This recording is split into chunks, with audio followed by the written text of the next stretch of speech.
Now, man, let's talk about the concrete now. Let's talk. I know there was a big drama that happened. We used a line pump to pour this slab. So what was happening is all that pressure was building up. About three hoses ruptured, and there was Just no way to replace it.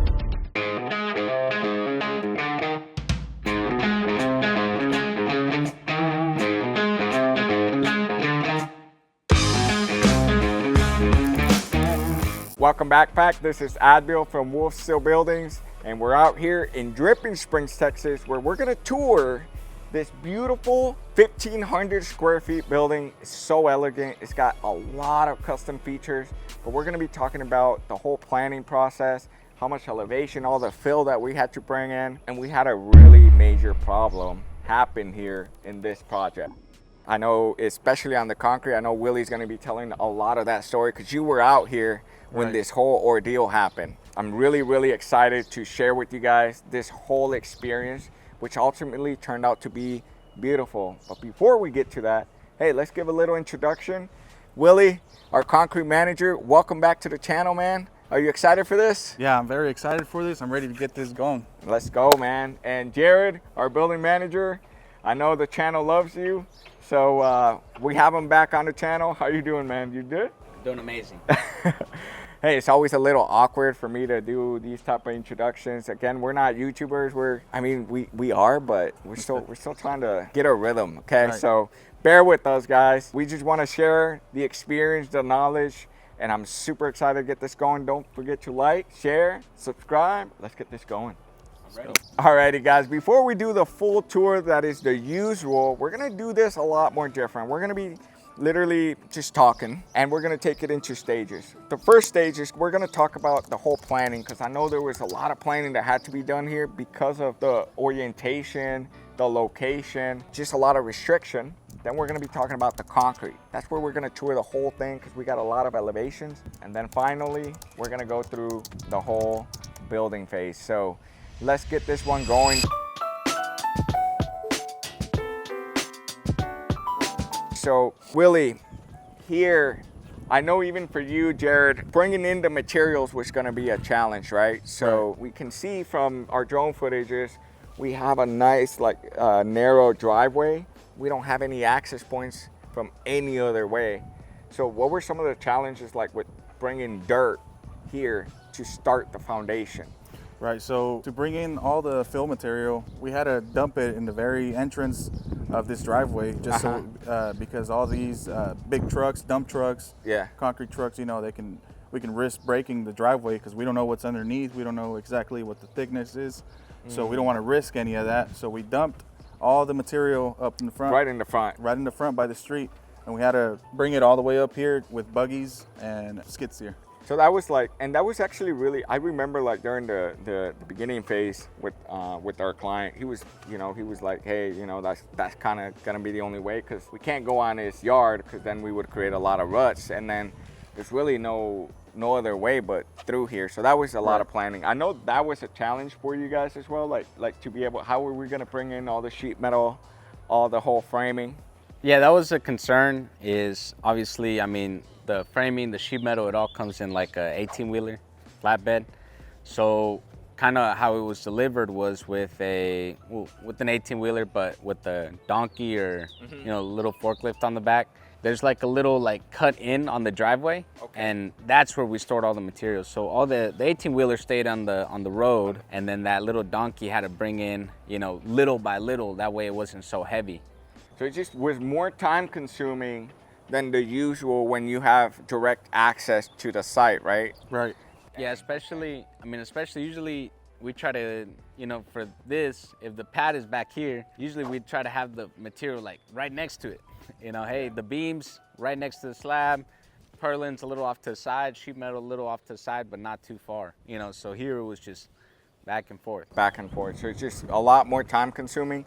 And then another thing that we had to plan was that this is the only access point for our client to come in every day and out. I mean, this project took 2-3 months of just constant getting the prep ready, getting the foundation, then getting the metal building. And so all that time frame, we couldn't be obstructing where the client could easily, you know, leave to go get groceries or go to work, you know, the daily. So that also has to be really taken into account. Now, man, let's talk about the concrete now. Let's talk. I know there was a big drama that happened. You were out here. Right, I was out here. So it all happened with the pump. We used the line pump to pour this slab.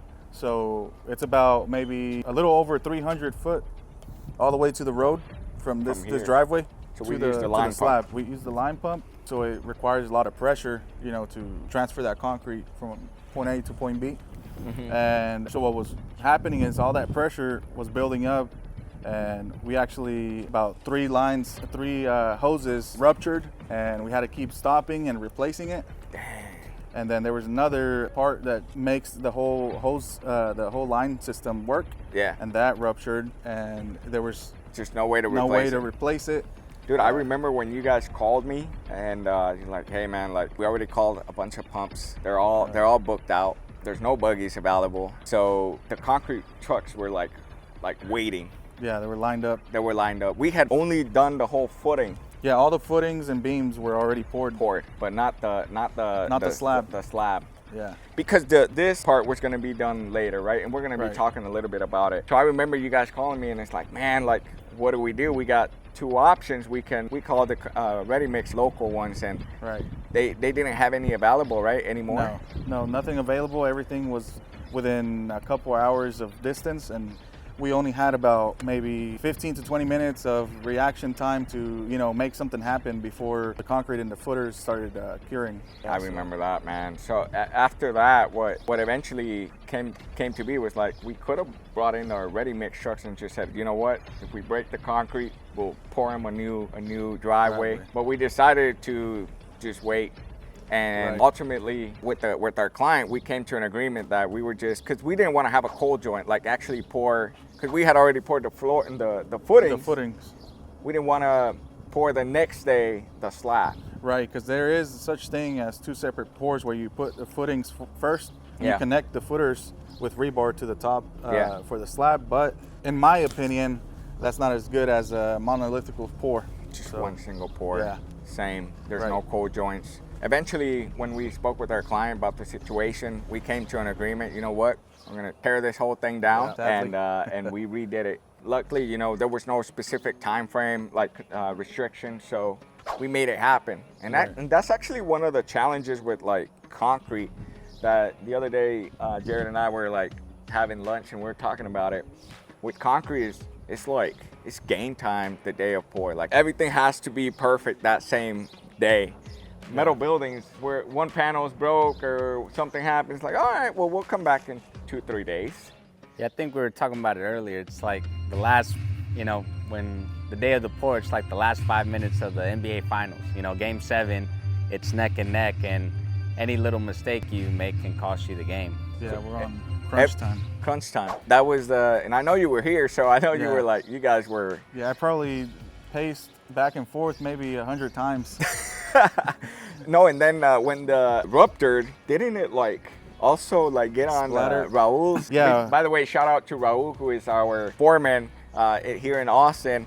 Man, it got concrete. Yeah. One of the hoses ruptured, and concrete just went all over his truck, and it was so stressful. It was a stressful moment, and on top of that happened, and couldn't find him, and I was like, "Where's Raul?" And he's over there washing his truck, and you know, stuff's going on over here and over there, and everything's just so stressful. That was but we had crazy, everything. and all because of one connection point of a pump. Yes. So they're supposed to have extras or whatever, but you know, this is construction, so you know, so many moving parts. Yeah. Just one little part, and that's what we're talking about that day. One damn part that had to be, you know, but hey, that's just construction. There's so many moving parts.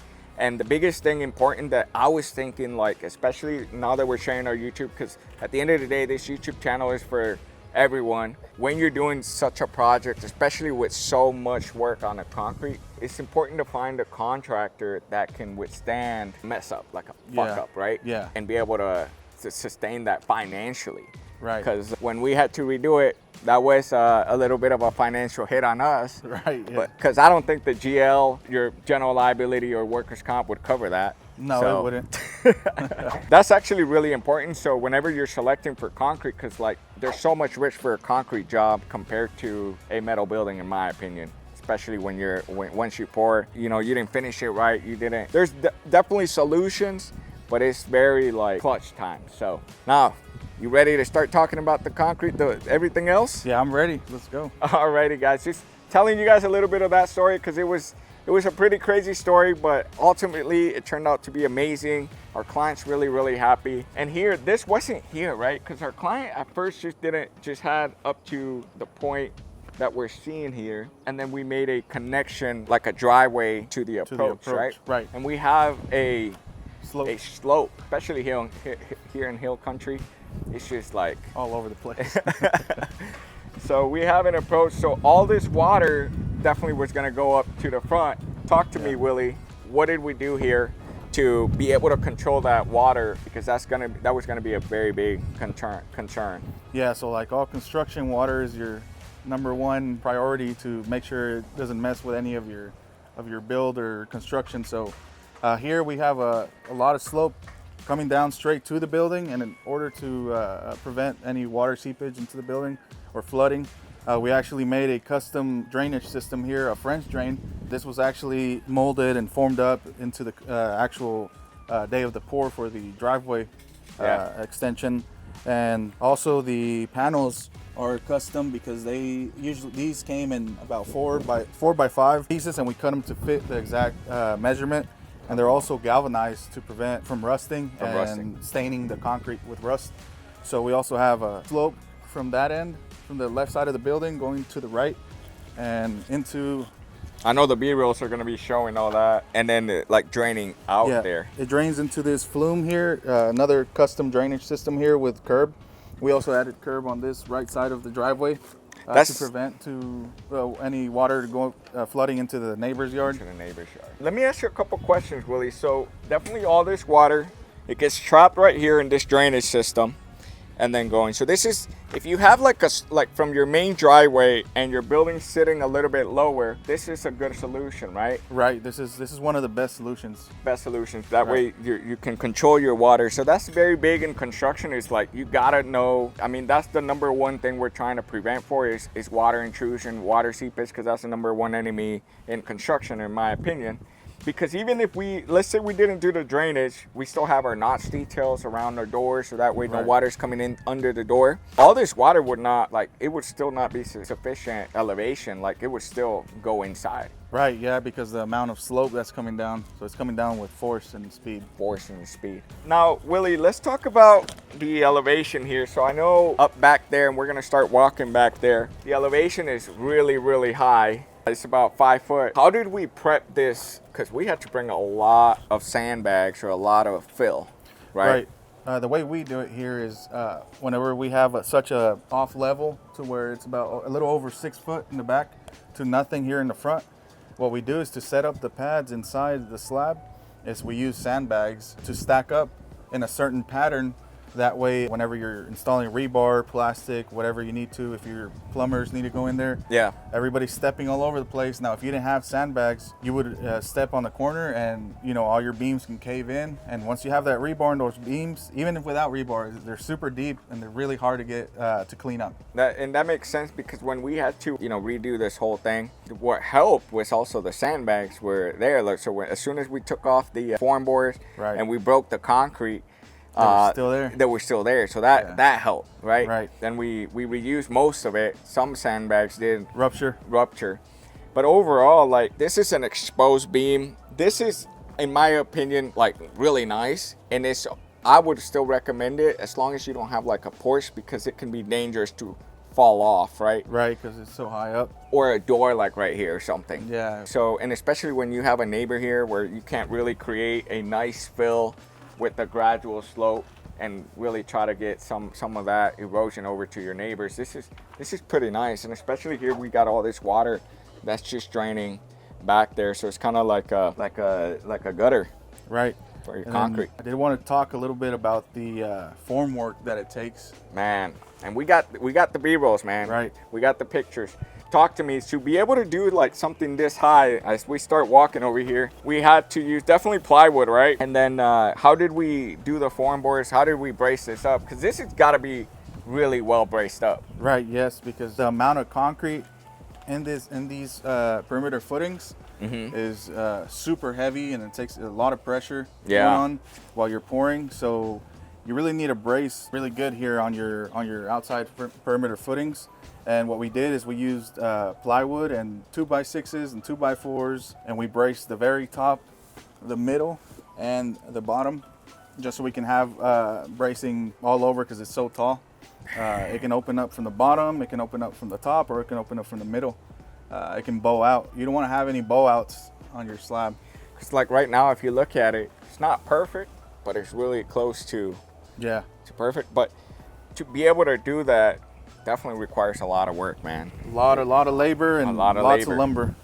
What you're looking at is a really nice finish, but that wasn't what it looked like whenever we took it all out, right? Right, yeah. So you don't want to wreck these forms right away. You don't want to risk the concrete still being in the early stages of curing, because then it can sag or just bow out. Okay. With the amount of weight that's sitting on itself. So what we did was, once it was dry enough, we came over here and wrecked the forms, took the forms off, and then there's a few little imperfections, that are on these walls. And what we did here is we came back and did an overlay patch just to smooth everything out and have an even finish all over. That's what you're looking at, a nice patch that's looking really nice. And we did a nice drain system there, right?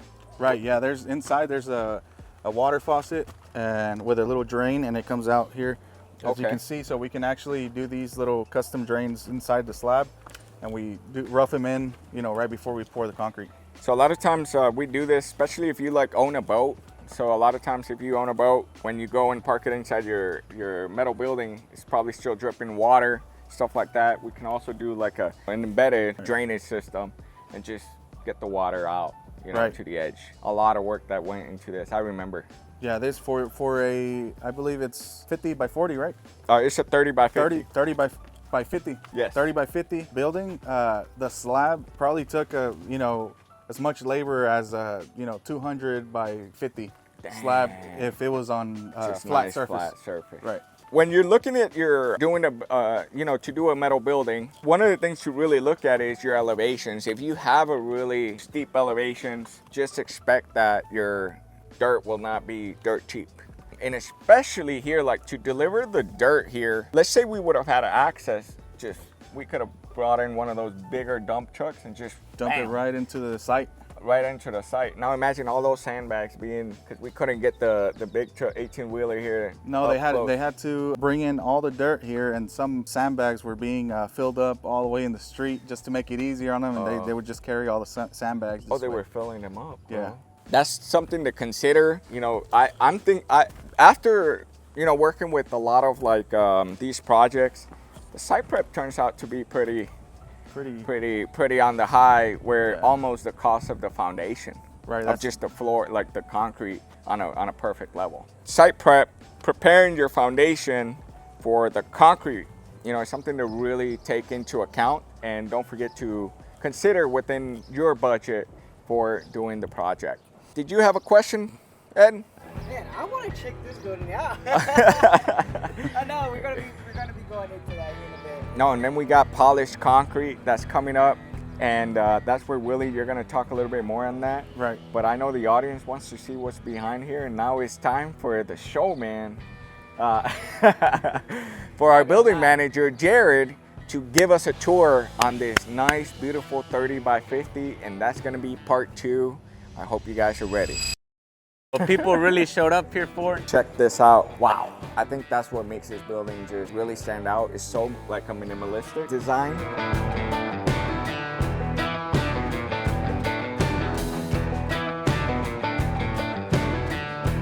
What's up, Pack? Remember to stay up to date with everything that we're up to by checking out our social media. You can find us at WolfSteel Buildings for behind the scenes action. We share our latest projects, update on what the team is working on, and all the exciting progress happening in real time. Don't miss out on the action, and remember to give us a follow.